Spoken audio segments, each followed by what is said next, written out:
बिस्मिल्लाहिर्रहमानिर्रहीम। अस्सलाम वालेकुम स्टूडेंट्स। तो ये आ गई हमारी SOC 101 की GDP। तो GDP की ये किसी स्टूडेंट ने मेरे साथ सिर्फ क्वेश्चन शेयर किया था, तो इसकी कोई इंस्ट्रक्शंस होंगी और कोई लास्ट डेट वगैरह होंगी, काइंडली इन चीज़ को ज़रूर चेकआउट कर लीजिएगा और इसे टाइम पे ज़रूर सबमिट करवा दीजिएगा। ठीक है। दूसरा, इसको जो इंस्ट्रक्शन कुछ मेंशन आपको ज़रूर होंगी उनको एक बार रीड आउट कर लीजिएगा, क्योंकि अगर आप इंस्ट्रक्शन को फॉलो नहीं करते हैं, आपकी असाइनमेंट करेक्ट भी होगी ना तो आपके मार्क्स डिटेक्ट कर लिए जाएंगे। तो काइंडली एक चीज़ ज़रूर कीजिएगा, इंस्ट्रक्शन को एक बार रीड आउट कर लीजिएगा और उसके ऊपर अमल कीजिएगा। तो सिंपली अपने क्वेश्चन की तरफ बढ़ते हैं, उससे पहले एक छोटी सी और रिक्वेस्ट करता चलूँ कि काइंडली वीडियो को एंड तक देखिएगा, आपका अपना फ़ायदा है, अपने कॉन्सेप्ट क्लियर कीजिए ताकि आके इससे रिलेटेड कोई भी एक आपको अगर कोई एग्जाम्स में या क्विज में कहीं भी कोई सवाल पूछा जाता है, आपके कॉन्सेप्ट बने होंगे तो आप उसका जवाब दे पाएंगे। ठीक है। तो सिंपली क्वेश्चन में समझ लेते हैं हमसे क्या पूछा गया है। कि कह रहे हैं cultural norms and values shape how societies function and how individuals relate to one another in diverse society like Pakistan. Cultural diversity, subcultures, and counter counter counterculture coexist, often leading to unique opportunities and challenges. Cultural जो चीज़ें हैं पाकिस्तान में, values है societies के अंदर बहुत ज़्यादा functions में आप देखेंगे इंडिविजुअली बहुत ज़्यादा एक दूसरे से यानी कि चेंज है, मुख्तलिफ हैं और बेहतर हैं। एक लिहाज से सोसाइटीज के लिहाज से चेंजेस वगैरह हैं, वैल्यूज हैं सबकी। ठीक है। अपनी अपनी हमने कहा डाइवर्स सोसाइटी जिस तरह के पाकिस्तान में कल्चरल की जो डाइवर्सिटी है, सब कल्चर्स लोगों के हैं, काउंटर कल्चर कहते हैं, काउंटर कल्चर एग्जिस्ट करते हैं, लीडिंग करते हैं, कोई यूनिक है, किसी के अंदर चैलेंजेस है, मुख्तलिफ किस्म के पाकिस्तान के अंदर कल्चर्स की वैल्यूज हैं। ठीक है। हमने कल्चरल जो रिलेटिविज्म है वो प्रमोट करता है, अंडरस्टैंड करता है कल्चरल प्रैक्टिस को और within your own context rather than judging them by external standard। इनके अपने कॉन्टेक्स्ट के अंदर किसी को जज, एक्सटर्नल स्टैंडर्ड्स को जज करने के बजाय वो एक क्रूशियल रोल अदा करते हैं, नेविगेट करते हैं कॉम्प्लेक्सिटीज को based on the private reading. एक रीडिंग के मुताबिक बेस के ऊपर जो प्रोवाइड करते हैं कि आप फाइव लॉजिकल हमें आर्गुमेंट एक्सप्लेन कर दें किस तरीके से जो कल्चरल रिलेटिविज्म है वो अप्लाई होता है, एड्रेस करता है कल्चरल को, डाइवर्सिटी को और डायनामिक्स को। तो सिंपली कहते थे डायनामिक्स को और सब कल्चर्स को और काउंटर कल्चर्स इन पाकिस्तान को। सिंपली हमारे को यहाँ पर अब क्या पूछा गया, नीचे से ये भी नीचे एक और लाइन भी है कि support your arguments with examples where possible. ठीक है। अच्छा, ये तो मैंने आपको एक वैसे रीडिंग क्रिएट करके बता दिया। अब सिंपली मैं आपको आसान अल्फाज में बताता हूँ हमसे पूछा क्या गया है। पहले उन्होंने बताया कि कल्चर्स के बारे में, कल्चर्स होते हैं कि हर किसी का यूनिक कल्चर होता है, मुख्तलिफ चीज़ होती है, डाइवर्सिटीज होती है कि कल्चर चेंज होते हैं सबके को आप सिंपली बोल लें कि कल्चर के जो चैलेंजेस होते हैं, अपॉर्चुनिटीज होते हैं, मुख्तलिफ आपको देखने को मिलती है। ठीक है। तो सवाल इसमें से ये है कि कह रहे हैं कि आप कोई भी 5 लॉजिकल आर्गुमेंट्स में बता दें कि जो कल्चर को लेके एड्रेस कर सके, हमें बता सके किस तरीके से पाकिस्तान में सब कल्चर्स का क्या है, सब कल्चर्स हैं, काउंटर कल्चर्स हैं, किस तरीके से हैं, क्या है उनमें। ठीक है। आपने इनके अंदर इसको आर्गुमेंट्स के तौर पे बताना है और मैक्सिमम आपने क्या है ना 5 लॉजिकल आर्गुमेंट्स देनी है। जहां आपको लगे एग्जांपल की जरूरत है वो आप एग्जांपल देकर समझा भी सकते हैं। ठीक है। तो सिंपली आपने इसके अंदर 5 आपने कल्चर्स के बारे में समझाना है और 5 इसके अंदर पॉइंट्स लॉजिकल आर्गुमेंट्स मेंशन कर रहे हैं और उनकी एग्जांपल बता देकर समझाना है। ठीक है। तो सिंपली हमने चलते हैं सोल्यूशन की तरफ। हमने यहाँ पर सिंपली मेंशन कर दिया, हमने कहा हेयर आर 5 लॉजिकल आर्गुमेंट्स जो एक्सप्लेन करे किस तरह से कल्चरल जो रिलेटिविज्म है एड्रेस करता है कल्चरल डाइवर्सिटी को, डायनामिक्स को, सब कल्चर्स को और काउंटर कल्चर्स को पाकिस्तान के अंदर। ठीक है। तो हमने सिंपली से पहले हमने कहा fostering tolerance among diverse ethnic groups. जो फोस्टरिंग टॉलरेंस होती है उसको वो टॉलरेट करेगा डाइवर्स एथनिक ग्रुप्स के अंदर। हमने कहा कल्चर जो रिलेटिविज्म है एम्फेसाइज करता है, अंडरस्टैंड करता है कल्चरल प्रैक्टिसेस को अपने अपने कॉन्टेक्स्ट के अंदर। इन पाकिस्तान अगर देखा जाए जो वेरियस एथनिक ग्रुप्स हैं, मुख्तलिफ किस्म के ग्रुप्स बने हुए हैं, सिंधीज हो गए, बलोच हो गए, पश्तून्स हो गए और बहुत सी मुख्तलिफ लैंग्वेजेस हुआ जो बोलने वाले हैं, उनके ट्रेडिशंस हो गए और सोशल नॉर्म्स हो गए। वो अप्रोच करते हैं मुख्तलिफ कल्चर को, यानी कि सबके एक अपने, पंजाबी का हो गया, पश्तो का हो गया, सिंधीज का हो गया, सबके कल्चर अपने अपने कल्चर नॉर्म्स हैं, एक ढंग है, एक कल्चरल है जो इंडिविजुअली इंस्टीट्यूट करता है और प्रमोट करता है इंटर एथनिक हार्मनी को। यानी कि सबका एक अपना वे है, चाहे वो पहन रहन सहन से हिसाब से हो या कपड़ों के लिहाज से हो, किसी भी चीज की वजह, या आप उसको सिंपली देख लें, या आप ड्रेस के लिहाज से देख लें, या लैंग्वेज के हिसाब से देख लें, ठीक है।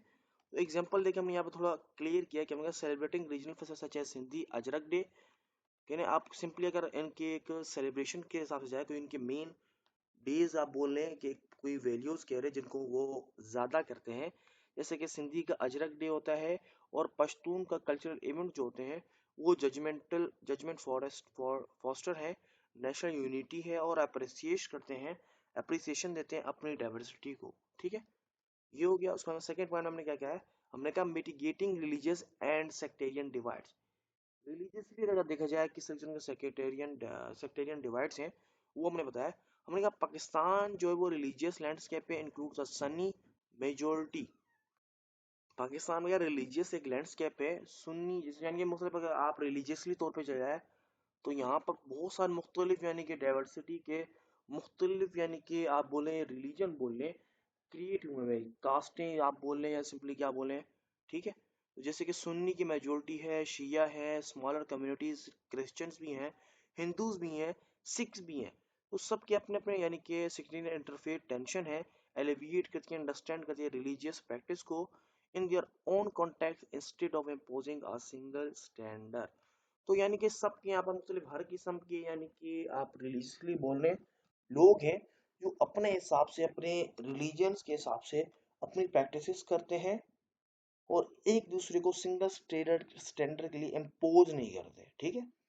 एग्जाम्पल के तौर पर हमने कहा कि अगर आप रिकॉग्नाइज करें सिग्निफिकेंट जो हिंदू रिलीजियस फेस्टिवल है वो होली के लिए कहते हैं, जबकि जो नेशनल सेलिब्रेशन प्रमोट करता है वो कहता है म्यूचुअल रिस्पेक्ट के तौर पे, ठीक है। फिर क्या हमारा थर्ड है इनकवरेज एक्सेप्टेंस ऑफ सब कल्चर्स।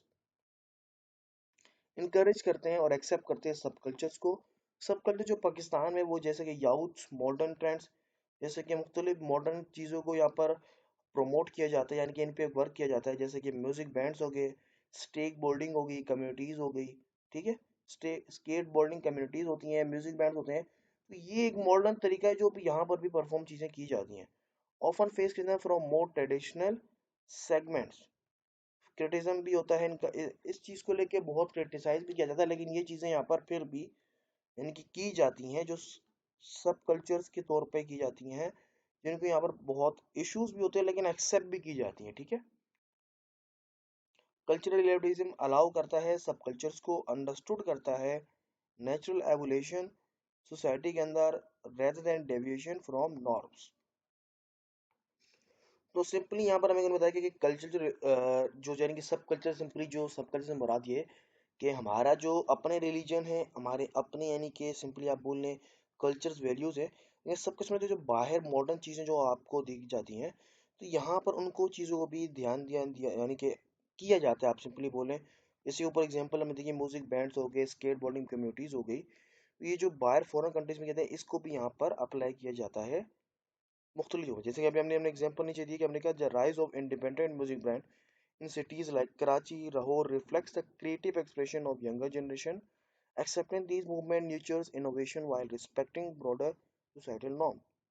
तो मैं सिंपली अगर जो फॉरेन का जो चीज़ें हैं अब यहाँ पर ही पाकिस्तान में जैसे कि कराची और लाहौर में म्यूजिक बैंड्स बन के हैं जो अपनी यानी क्रिएटिविटी अपने सॉन्ग्स वगैरह करके लोगों को एक यानी एक्साइटमेंट यानी कि सिंपली इंटरटेन करवाते हैं, ओके। नेक्स्ट है एड्रेसिंग जेंडर रोल डायनामिक्स।